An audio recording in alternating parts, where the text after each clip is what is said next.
Welcome to the 2017-2018 NBA preview. My name is Joshua Enviers. Today we are covering the 18th ranked team in the preview, the New Orleans Pelicans.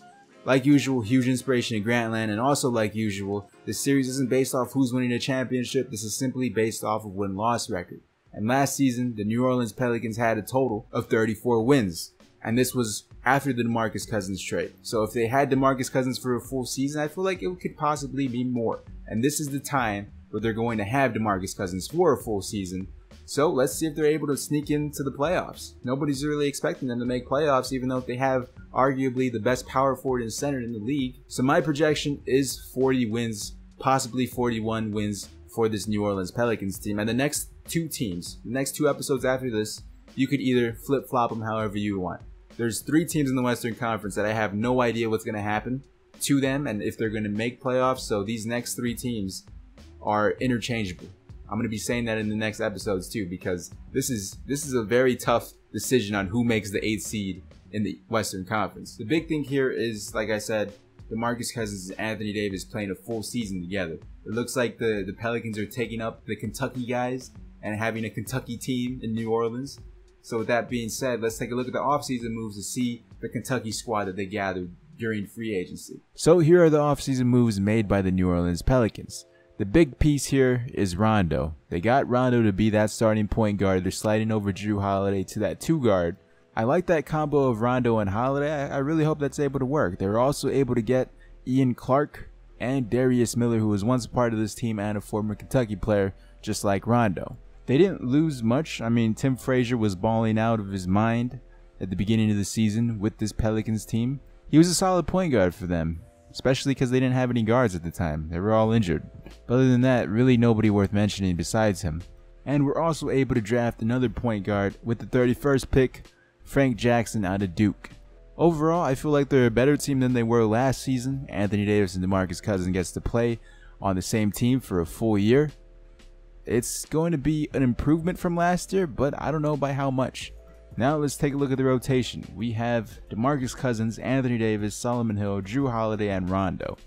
Now, a little circle mark around Solomon Hill. He had surgery and apparently he's going to be out for the majority of the season. That leaves him with 2 small forwards, Quincy Pondexter and Darius Miller. Quincy Pondexter was hurt a good majority of last season, so who knows if he's going to be fully healthy this season. So they're really relying on Darius Miller. I know he was having a good season in, I believe, like a Euro League he was in. So you should definitely be expecting 3 guards on the floor at the same time during this season. So if Solomon Hill is able to play this season, this should be their starting 5. I mean, they are paying him a lot of money for what he's not worth, and he kinda has potential. Emphasis on kinda, because that potential is I don't know. I'd like to think he has potential. I mean, they saw something in him. All I see is a bunch of bricks. But moving on to the bench, we have Alexei Ajinça, Omer Asik. They still can't find a home for Omer Asik. They've been trying to trade this man as soon as he got there. Quincy Pondexter, Jordan Crawford, and Ian Clark. Those are the guys that should be getting a whole lot of minutes this season. I feel like they need one more player to complete this rotation and make them over the top in a guaranteed 8 seed. Right now, they're not a guaranteed 8 seed, even with DeMarcus Cousins and Anthony Davis. They need to fill out that small forward role, and hopefully their guards can stay healthy, because if they can, this team is looking to be a threat. I like this rotation. I really do. I like the combo of Rajon Rondo and Jrue Holiday.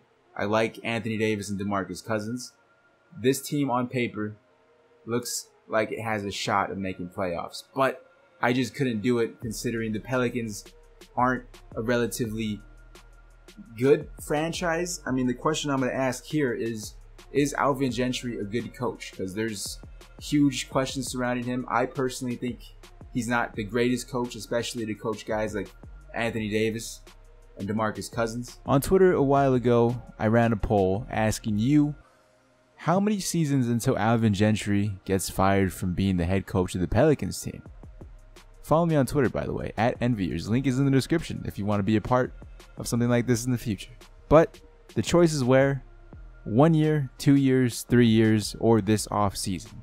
A lot of you guys were savage and said this off season, which I completely respect, because I personally am not a fan of him either. As a head coach, his track record isn't the best. I mean, the best team he was able to coach was the Phoenix Suns-led Nash team.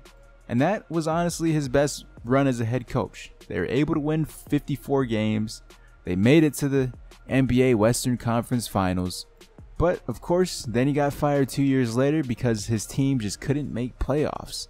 Alvin Gentry has coached the Miami Heat, the Detroit Pistons, the Clippers, the Suns, and now the New Orleans Pelicans. That's a total of 14 years being a head coach, going on 15 with all of those teams. And out of those 14 years going on 15, he's only made 2 playoff appearances. One with the Suns, like I said, when they reached the Western Conference Finals, and then one with the Pistons when they lost in the first round. I know a coach can't change injuries and how bad an organization is ran, but it should give you some indication of how good of a head coach he is. Besides his highest winning team winning 54 games in the regular season, his second highest is 40. I don't see the Pelicans reaching over 40. At tops, they make 40 wins. And for Alvin Gentry's sake, they can't miss playoffs these next 2 years. These next 2 years are vital for him being a head coach still. Don't get me wrong. He's a great assistant head coach. I mean, he's shown that. He's won a championship with the Golden State Warriors. But not all assistant coaches are meant to be head coaches. Let me know in the comment section below what you feel about Alvin Gentry. It seems like the Pelicans could definitely use a good coach to steer them in the right direction, and unfortunately, I don't think Alvin Gentry is that. So with that being said, if you guys enjoyed this video, be sure to leave a like on it. Really appreciate it. Helps my channel grow. Before you go, check out some of these other videos on screen right now. I'm pretty sure you'll like them if you're liking this video. The playlist for the NBA preview is in the description if you want to binge watch this series, along with my Twitter @Enviers. Follow me there if you want to chat it up about the NBA preview or anything else. Keep sharing the series around. I'll talk to you guys in the next one.